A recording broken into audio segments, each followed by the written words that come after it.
assez poignante, tu vois, genre, tu verras à la fin. Si ça te remet ce petit pincement au cœur ou pas, je t'en dis pas plus.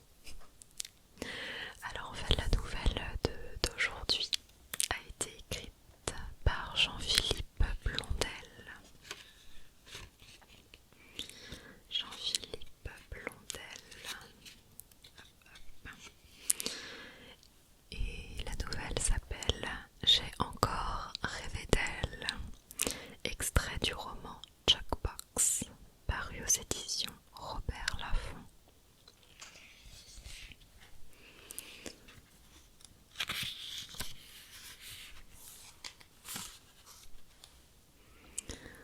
Bien, je vais démarrer tout de suite, pas besoin de m'étendre plus sur l'introduction. Ah oui, et c'est sur le thème des correspondants. Je sais pas si tu en as déjà eu dans ton parcours scolaire, moi j'ai déjà eu l'occasion d'avoir des correspondantes. Et bon, forcément, ça me rappelle des bons souvenirs. Alors, un soir, on prend le bus pour aller voir les correspondants en Avignon. Il faut dire en Avignon et pas à Avignon, parce que ce n'est pas joli. C'est pareil quand on écrit. Il faut mettre ne, entre guillemets, dans les phrases qui s'appellent des propositions négatives, parce qu'autrement ce n'est pas du français correct. C'est le nouveau maître du CM1 qui a mis ça en place, les correspondants. Avec lui, on n'arrête pas de sortir. Un jour, on va voir des grottes préhistoriques avec des dessins de mammouth. Un autre jour, on va au château de Fontainebleau, où Napoléon Bonaparte a dit au revoir sur l'escalier en fer à cheval. Une fois, on est aussi allé voir les avions à l'aéroport du Bourget, et on a même eu le droit de monter dans une caravelle. Mais la grande affaire de l'année, c'est les correspondants. Depuis le mois d'octobre, on leur envoie des lettres et on en reçoit, parfois avec des petits cadeaux. Ce qui est bizarre, c'est que l'école des correspondants est mixte, alors que la nôtre ne l'est pas encore. Alors parfois, il y a des garçons qui tombent avec une fille. Moi, par exemple. C'est difficile pour les cadeaux parce que je sais pas trop quoi faire de ces barrettes. Je sais pas si elles gardent mes petites voitures. En fait, ça fait au moins 2 mois qu'on s'envoie que des lettres. Je sais beaucoup de choses d'elle, qu'avant elle habitait à Paris, mais qu'elle aime bien Avignon. Qu'elle a un chat qui s'appelle Moustache et un chien qui s'appelle Perle et qui met des poils partout. Elle habite un pavillon avec un jardin où il y a un portique. Et l'été, son père gonfle une piscine en plastique et elle s'amuse bien. J'ai vu les photos de la maison et du coup, moi j'ai un peu peur de quand elle va venir parce que nous, on habite dans un des immeubles de la rue Saunier. Et ce n'est pas aussi bien même s'il y a un toboggan et un bac à sable devant. Un jour, elle m'a aussi envoyé une photo d'elle, mais elle était toute floue. Du coup, je sais pas bien à quoi elle ressemble. Tout le monde se moquait de moi, parce qu'elle s'appelle Evelyne Testa, et que Evelyne, c'est moche comme prénom. Mais quand elle est venue me chercher à la sortie du car, les autres ont fait la tête parce que c'est carrément la plus mignonne de toute la classe des Corrèze. Elle est blonde avec une coupe en bol, une frange, des chaussures rouges avec des petites clochettes et des jeans brodés. Elle m'a fait la bise et moi j'ai pas trop l'habitude, alors j'ai encore rougi et j'ai entendu mon copain François qui se moquait. En plus, je suis jamais allée dormir chez d'autres gens, à part chez mes grands-pères. Alors je me sens dans mes petits souliers. Madame Testa me dit, en arrivant, de faire comme chez moi, mais elle se rend pas compte que chez moi c'est pas comme ça. On a une R16 beige, mais pas une grosse voiture allemande. Et puis on n'a pas 2 étages, un jardin et une salle de bain qui est grande comme notre salon. Ma mère, elle est infirmière, et mon père, il travaille dans les chemins de fer. Et ma mère, elle demande tout le temps dans les magasins s'ils font des ristournes pour le personnel hospitalier. Et à chaque fois, je regarde mes pieds. Du coup, je reste dans le salon, sans savoir quoi faire. Et ils doivent penser qu'ils ont affaire à un demeuré. La mère d'Evelyne, elle me lance comme ça. Tu veux certainement prendre un bain après ce long voyage. Alors je hoche la tête et je la suis.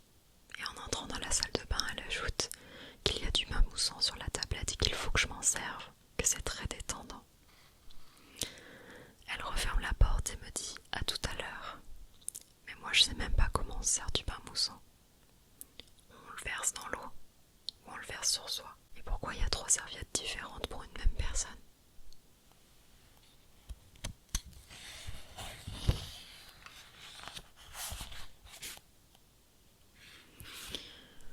Je commence à devenir tout rouge tout seul quand Evelyne Testa entre dans la salle de bain à son tour et elle me fait couler mon bain. Moi je me suis déshabillée et je me cache les parties. Je sens que j'ai les joues en feu et que des plaques commencent à apparaître aussi sur les bras. C'est mauvais signe. Elle fait comme si de rien n'était et moi je ne bouge pas d'un pouce. Elle verse le bain moussant et puis elle se retourne en souriant. Elle dit « Voilà, c'est prêt ». Et puis, je suis très contente de t'avoir comme Corrèze. Et elle m'embrasse sur la joue. Et j'ai du mal à garder mes mains sur mes parties.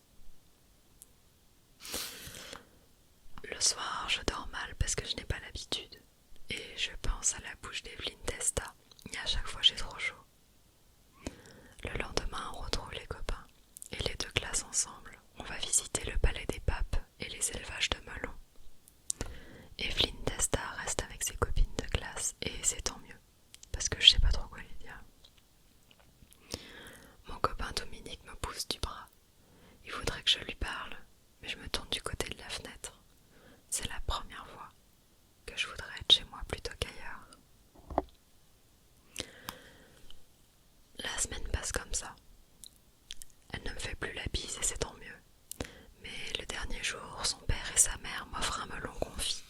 Et elle me donne son ours en peluche préféré. Et je lui dis merci. Et je me demande déjà comment je vais faire pour le cacher dans mes affaires. Evelyne Testa m'amène dans sa chambre et ouvre une petite armoire. Il y a toutes les petites voitures que je lui ai envoyées. Ça me fait drôle. Je crois que j'ai jeté ses barrettes. Quand on monte dans le car pour repartir, elle pleure. Mais ses copines ne se moquent même pas. Et mes copains non plus. Ils me regardent bizarrement. Mais le pire avec les Corrèze, c'est qu'il faut les recevoir. Et un jour ils arrivent avec leur gare d'Avignon, avec le palais des papes dessiné dessus. Et ils sortent, ils crient, ils sont excités. Ils chantent « Chauffeur, si t'es champion, appuie sur le champignon ». Moi j'ai l'estomac tordu parce que je pense à mon père qui hurle toute la journée et à ma mère qui fait une drôle de tête chaque fois qu'une copine de mon frère passe la porte. Et je pense à mon frère qui n'arrête pas de me taquiner depuis qu'il a entendu parler d'Evelyne Testa. Mais je comprends pas ce qui se passe. Ma mère et mon père se jettent sur Evelyne Testa et l'embrassent comme si elle faisait partie de la famille et qu'on l'avait pas vue depuis longtemps. Mon père se plie carrément en 4 pour lui faire plaisir et le matin, il fait cuire des croissants d'Anorol dans le four en sifflotant et il dit « Alors, comment ça va, Miss Tinguette ?» Mon frère ne nous adresse pas la parole, il s'enferme dans le bureau.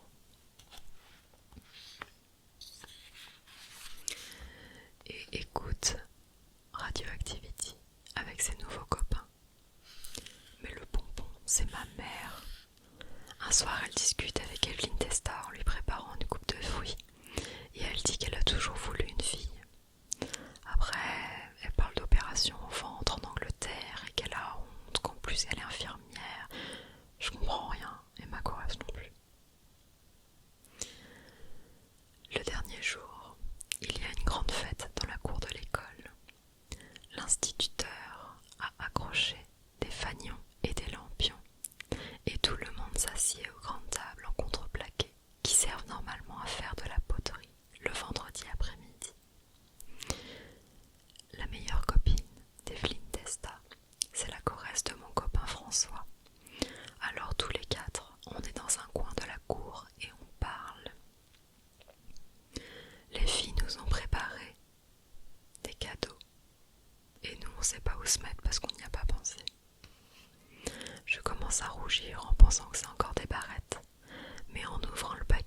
je m'aperçois que c'est un disque.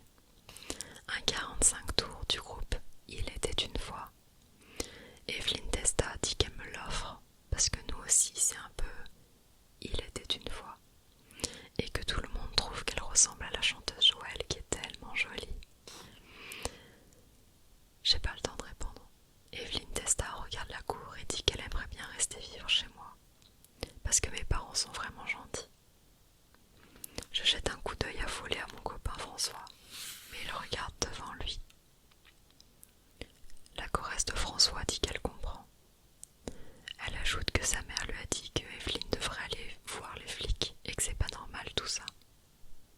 Evelyne Testa hausse les épaules. Le maître arrive et nous demande ce qu'on fait dans ce coin sombre de la cour. Evelyne Testa retrouve tout de suite le sourire et dit qu'on s'offre des cadeaux. Elle montre le disque et elle me touche le bras. Le maître rigole et nous dit de revenir à table.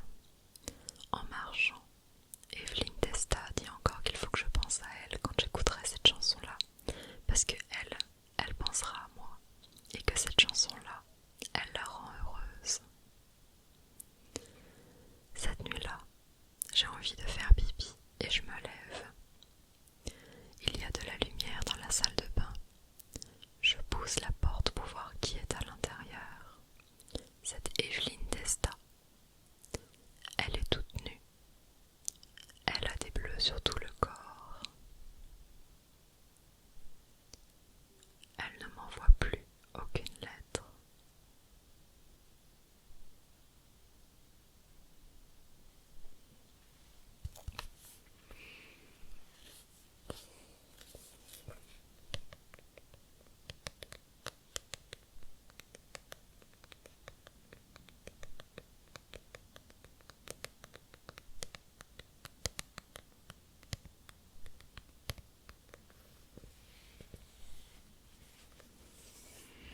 Ce qui au départ est une nouvelle mignonne et innocente se termine quand même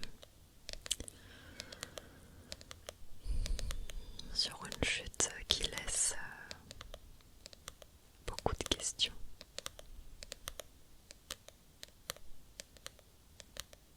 Est-elle même encore capable d'envoyer des lettres?